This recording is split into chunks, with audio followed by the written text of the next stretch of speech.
Olá pessoal, tudo bem? Vamos continuar a nossa trajetória, agora examinando um outro assunto fundamental do processo civil brasileiro. Eu diria que é um outro pilar do CPC de 2015, um instituto dos mais importantes e que a gente tem que saber alguma coisa, que é o julgamento de casos repetitivos. Julgamento de casos repetitivos. Esse é o tema, julgamento de casos repetitivos. Agora, o que a gente vai fazer com esse assunto? Como é que vai ser a abordagem desse assunto? Eu vou fazer uma introdução ao julgamento de casos repetitivos. Quer dizer, eu vou trazer o assunto para vocês, para que vocês possam se desenrolar sobre ele com mais facilidade. E o jeito que eu gosto de ensinar esse assunto é apresentando o que eu chamo de cinco premissas para compreender o que é o julgamento de casos repetitivos. Então, isso são espécie de premissas ou de diretrizes para a compreensão desse tema, que não é um tema muito simples, não é dos temas mais simples, mas é um tema que a gente pode aprender. Então são 5. Então esse bloco e os próximos blocos serão dedicados a compreender esse instituto a partir dessa metodologia. Antes de falar das 5 premissas, uma pequena introdução. Uma pequena introdução à introdução, né? Uma introdução à introdução. Veja, o direito brasileiro, né? A realidade processual brasileira é uma realidade que nos últimos 30 anos se caracterizou pela existência de multiplicidade de processos em que se discutiam ou as mesmas questões de direito ou as mesmas questões de fato. Isso se deveu a diversas razões históricas, desde uma ampliação da economia, a inserção de mais gente, né, na economia. Então, quanto mais gente você insere na economia, mais relações jurídicas se formam e, portanto, mais problemas jurídicos se formam. Então, com mais relações jurídicas e mais problemas jurídicos, e com um sistema de acesso à justiça que estimula o acesso à justiça, pense nos juizados, pense na gratuidade da justiça, pense na existência de defensoria pública. Quer dizer, você tem um sistema de justiça que permite que as pessoas, ou pelo menos facilita o acesso à justiça de muitas pessoas. Se você acumula isso com uma inserção muito grande, né? Nos últimos anos, houve uma inserção de muita gente na economia, nas relações, na previdência, nas relações com o Estado, nas relações com os concessionários de serviço público. Chegou até a época de pessoas terem 4 celulares, né? 4 linhas com os 4 grandes operadoras do país. Então, isso tudo vai gerando problemas jurídicos que vão desembocar no judiciário. Se você alia isso ao fato de que há problemas estatais grandes no Brasil, problemas relacionados à prestação de serviços públicos, você tem um excesso de demandas no judiciário, um volume grande de demandas no judiciário, basicamente tratando, muitas vezes, de problemas repetitivos. Então, essa realidade brasileira fez com que, no Brasil, se pensassem mecanismos para poder gerir esse volume de processos, portanto, fazer uma gestão judiciária desse volume de processos, e, paralelamente, evitar decisões divergentes em torno de um mesmo problema jurídico. Então, você tinha esses 2 grandes problemas. De um lado, gerir esse volume, às vezes, milionário de processos, e aqui milionário sem exagero. Há determinadas causas repetitivas que chegaram a gerar mais de 1 milhão de processos repetitivos no Brasil discutindo o mesmo tema. Basta ver o caso dos planos econômicos do final dos anos 80 e início dos anos 90 aqui no Brasil, que geraram milhões de ações discutindo o mesmo tema, a mesma tese. Então, de um lado, você tinha que gerir esse volume de processos. Então, um problema de administração judiciária. E, de um outro lado, você tem que fazer com que, no fim das contas, haja uma pacificação do entendimento em torno daquele problema, para evitar uma fragmentação das decisões, né? uma divergência, uma desarmonia das decisões, o que não é bom para a igualdade, não é bom para a imagem que a justiça tem perante os jurisdicionados. Então esse problema, esse é o pano de fundo para que o Brasil pudesse desenvolver, ou tivesse que desenvolver, esse instituto, que é o Instituto do Julgamento de Casos Repetitivos. Então esse é o pano de fundo. Então ele veio sendo desenvolvido no Brasil aos poucos, ainda sob a vigência do Código de 73. No final da vigência do Código de 73 já havia tentativas de criar mecanismos para isso. Basta ver que já no final do Código de 73 a gente conhecia, né, e foi regulado os recursos especial e extraordinário repetitivos, que já foram regulamentados já a partir de 2007, no CPC 73, e agora com o Código de 2015 a coisa ganhou uma outra dimensão. Então esse é o pano de fundo que justifica a criação desse instituto, cujas premissas para compreensão a gente vai ver a partir de agora. Então vamos lá. Qual é a primeira premissa? Julgamento de casos repetitivos é uma expressão genérica. Julgamento de casos repetitivos é uma expressão genérica, ou seja, quando a gente usa o termo julgamento de casos repetitivos, nós estamos nos referindo a um gênero. Gênero de quê?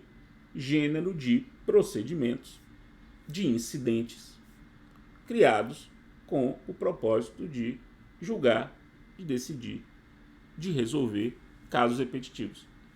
Então, o julgamento de casos repetitivos é uma designação genérica que serve para referir a incidentes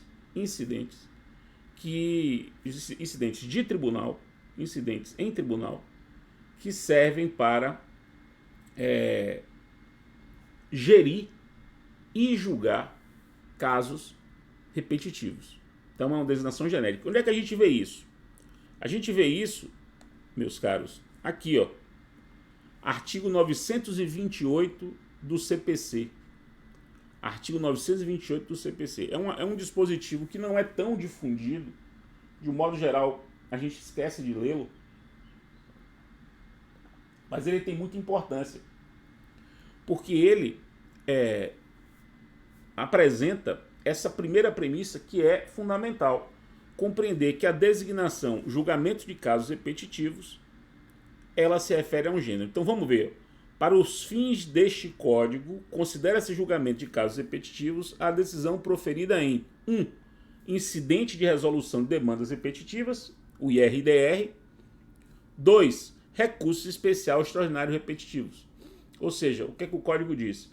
Julgamento de casos repetitivos é um gênero que abrange duas espécies, o IRDR e os recursos especial e extraordinário repetitivos. Qual é a utilidade de a gente saber que isso é um gênero?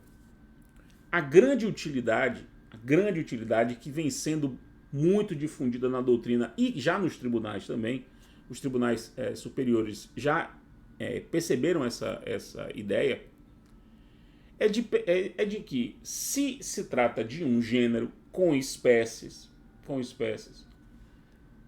as regras sobre cada uma dessas espécies se comunicam, se entrelaçam. Então, regras sobre o IRDR podem servir para o regime dos recursos especial e extraordinário repetitivos. Regras sobre os recursos especial e extraordinário repetitivos podem servir para o IRDR. Então, sempre que você for para o IRDR e procurar a solução de um problema de IRDR e não encontrar, e problema semelhante já tiver sido resolvido lá nos recursos especial extraordinário repetitivos, você pode buscar a regra de lá para aplicar o IRDR. Ou seja, as regras se transitam entre as espécies de julgamento de casos repetitivos, exatamente porque elas são espécies de um mesmo gênero. Ou seja, vamos avançar. O que significa dizer, no fim das contas, que o julgamento de casos repetitivos é um gênero? Significa que a gente pode dizer que há um microsistema, um pequeno sistema jurídico, um pequeno conjunto de regras um microsistema de julgamento de casos repetitivos no país. Um microsistema de julgamento de casos repetitivos no país. O que significa? Significa que há um conjunto de regras que podem servir às diversas espécies de julgamento de casos repetitivos. Eu vou dar um exemplo. Existe um artigo, vou procurar aqui para vocês.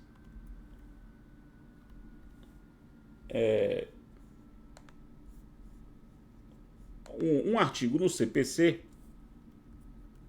artigo 1037.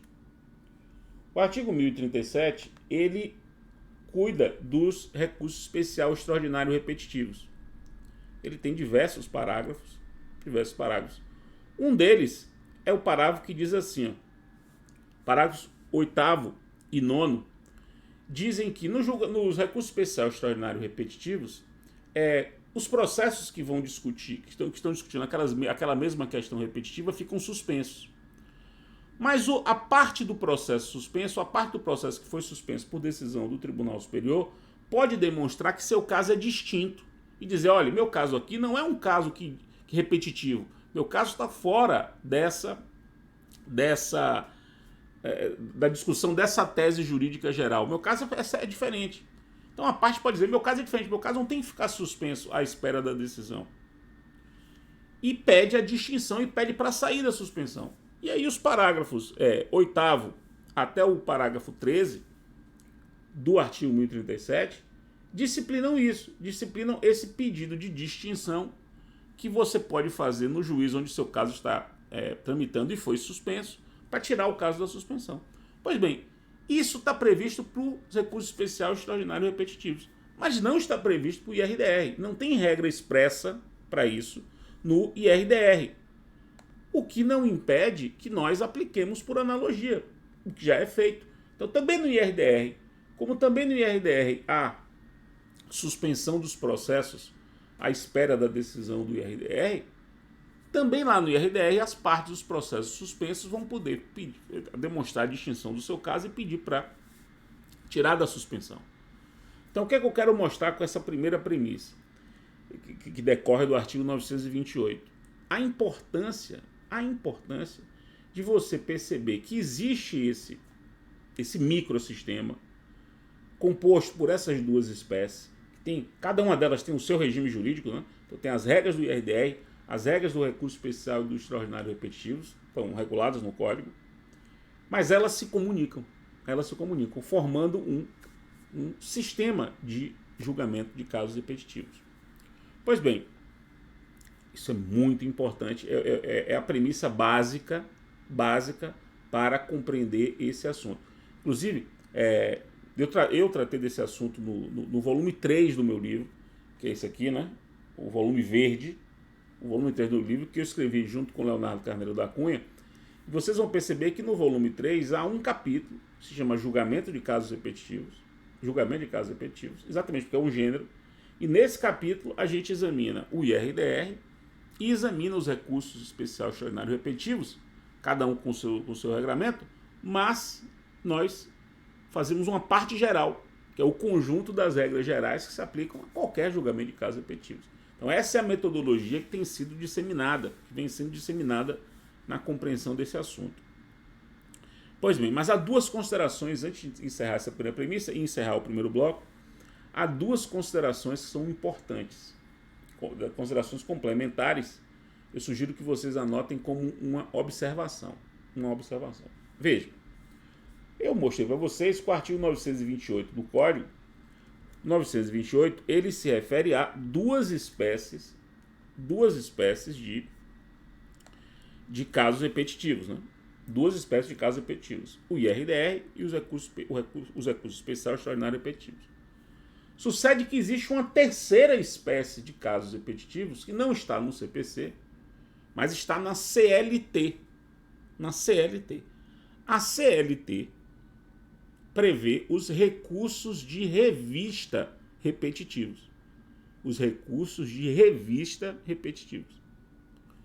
Que também são uma espécie de julgamento de casos repetitivos. Seguem exatamente a mesma lógica seguem exatamente o mesmo padrão.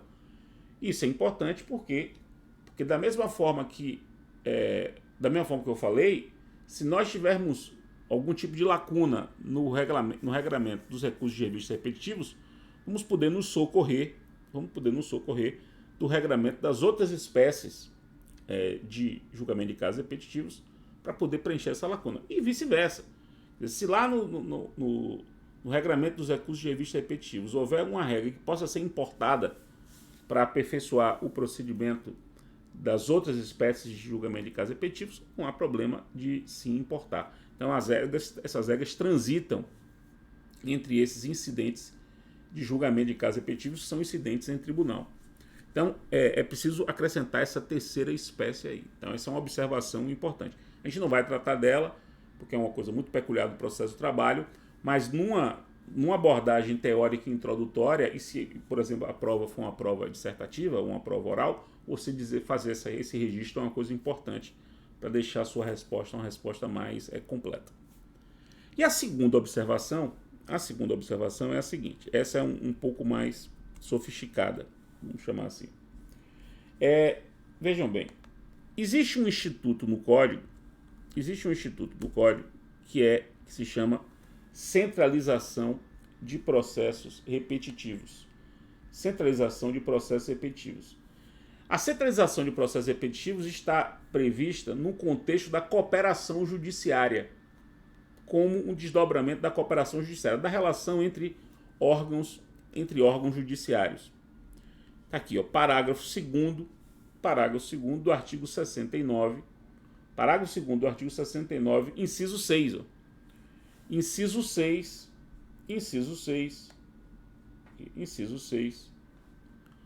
do parágrafo 2º do artigo 69, centralização de processos repetitivos. Ou seja, os órgãos judiciários podem cooperar entre si e um dos objetos da cooperação pode ser a centralização de processos repetitivos. Veja, é natural que a gente relacione isso ao julgamento de casos repetitivos, até pelo uso do termo repetitivos. O que a gente pode dizer sobre isso? A centralização de processos repetitivos é um outro instituto. Não é um instituto, por exemplo, de tribunal, necessariamente. Não é um incidente de julgamento de tribunal, como são as outras espécies que a gente mencionou. Não é. É um instituto de cooperação judiciária. Agora, é inegável que a centralização de processos repetitivos está nesse contexto, nesse mesmo contexto histórico que eu mencionei aqui no início da exposição, que é um contexto histórico de tentativa de gerir esse volume de casos pendentes nos tribunais brasileiros.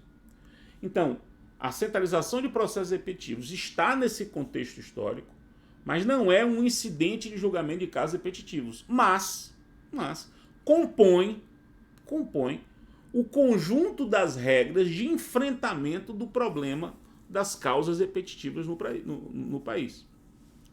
Está dentro desse contexto, mas não está no assunto incidente de julgamento de casos repetitivos. Está no assunto cooperação judiciária. Que, no fim das contas, pode até se relacionar a cooperação judiciária com julgamento de casos repetitivos, mas não são a mesma coisa. Então, a gente aqui, quando estiver examinando o julgamento de casos repetitivos, a gente não vai tratar da centralização de processos repetitivos. Centralização de processos repetitivos, repito, você deve estudar no contexto do estudo da cooperação judiciária, que também é um assunto muito importante, mas é um outro assunto. E no contexto do estudo da cooperação judiciária você estuda o tema da centralização dos processos repetitivos. Mas é inegável que ela é um instituto que compõe esse conjunto maior ainda de regras que servem para enfrentar o problema da repetitividade dos processos no Brasil. Então essa é a primeira premissa.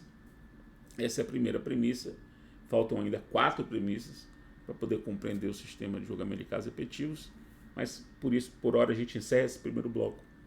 E era isso, meus caros. O assunto está no volume 3. Do meu curso. Terminando a aula, dá uma olhada lá, livro verde, capítulo específico dedicado a isso. Valeu, aquele abraço,